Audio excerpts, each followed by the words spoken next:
Step on one of these. This is no joke.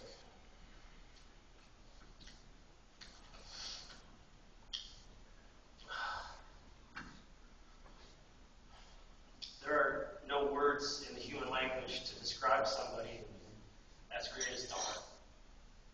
And I don't want to try to stand here and expect my words to give his life justice. He was a great brother, a son, an uncle, a friend, and even a father figure. A Southern gentleman. He'd give you his last dollar and the shirt off his back, even if he barely knew you. Many of us remember Don in his limo. He even drove me and my wife to my high school prom. And halfway there, rolled down the partition to reveal he had brought my mom with us. So he was a jokester and had a pretty good sense of humor. So I personally didn't find it very funny, but he's known for his pirate joke. Maybe we'll tell that one later, but probably many of you out there have heard him tell that.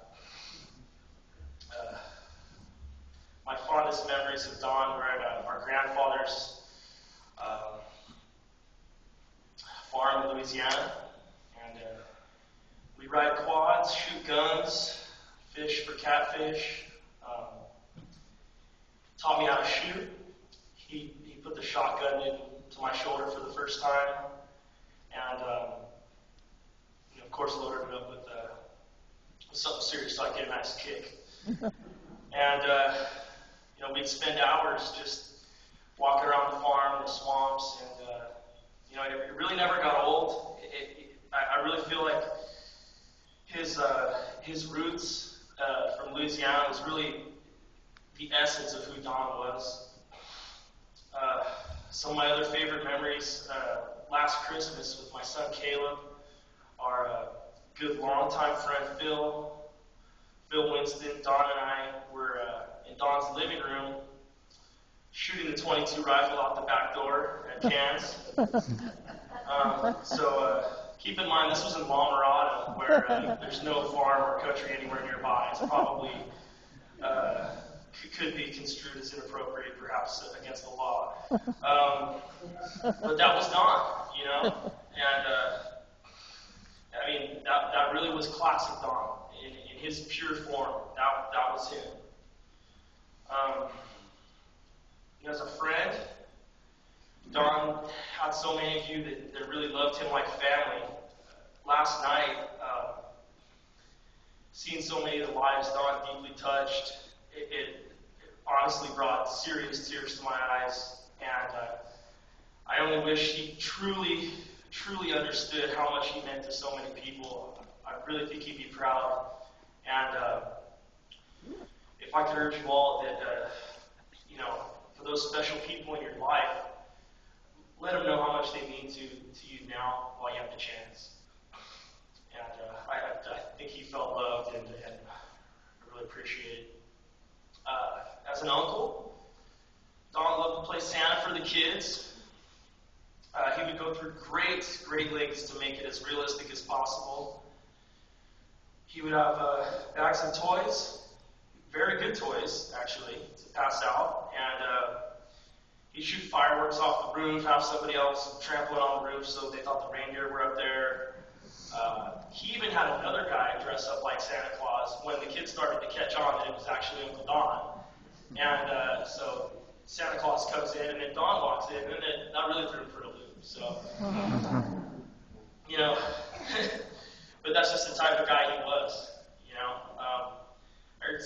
people telling me last night, Don gave me money, he did this for me, he did that for me, and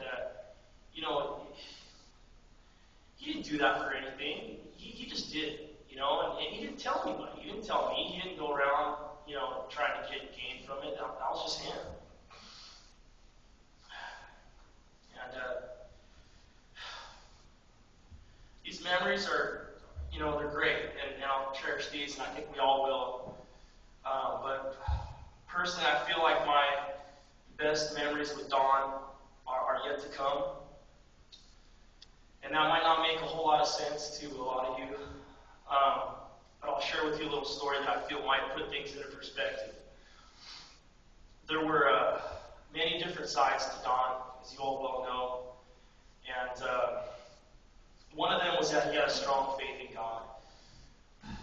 The day my brother passed away, I was driving down the 241. I was going to my office and had a daily ritual of listening to some church radio. When your job involves the stock market, you need all the help you can get. And I'm trying to get that help every single morning. And I heard a message. I'd heard these things 1,000 times. I mean, my day was going regular, standard Tuesday. And this time, it was just a little different. I heard a song come on, and, I listened to the talk. When the songs come on, I usually turn them down and, get back to thinking about my day or whatever. The song came on. It said some words, something like, "Come as you are, come and live forever." And when I heard that morning,